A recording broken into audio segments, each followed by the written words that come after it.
اعوذ باللہ من الشیطان الرجیم، بسم اللہ الرحمن الرحیم۔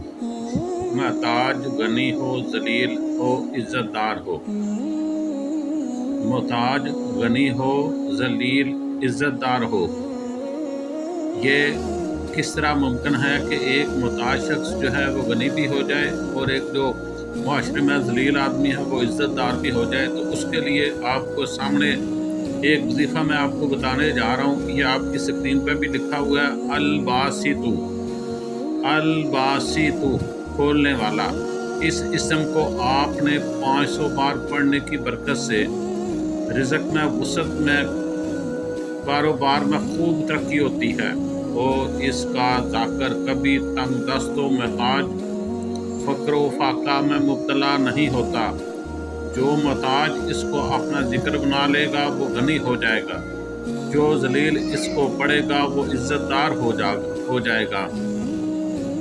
اے میرے بھائیوں بہنوں، آپ یہ وظیفہ ہر صورت کریں، ہر نماز کے بعد آپ نے کرنا ہے، اور اس کو آپ نے ہر نماز کے بعد 500 بار پڑھنا ہے۔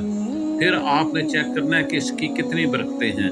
کیا محتاج جو ہے وہ غنی ہو جاتا ہے، اور جس کی سوسائٹی میں کوئی عزت نہیں کرتا کیا وہ عزت دار ہو جاتا ہے؟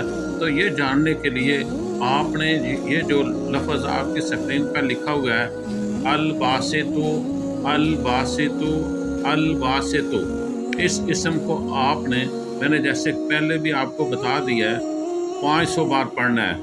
500 بار پڑھنے کی برکت سے آپ کے رزق میں وسعت ہو جائے گی، کاروبار جو ہے وہ خوب ترقی کرے گا، اور اس کا ذاکر انشاءاللہ اللہ عز و جل کے نام سے کبھی تنگ دست و محتاج نہیں ہوگا، اور نہ ہی وہ کسی قسم کے فقر و فاقہ میں مبتلا ہوگا۔ وہ ہمیشہ سخی ہوگا، اور لوگوں کی خدمت بھی کرے گا۔ جو محتاج اس کو اپنا ذکر بنا لے گا، انشاءاللہ اللہ تعالیٰ اسے غنی کر دے گا۔ اللہ خود بھی غنی ہے، وہ یہ جو اس کا نام پڑے گا اس کو بھی غنی کر دے گا، اور جو ذلیل پڑے گا اس کو عزت دار کر دے گا انشاءاللہ۔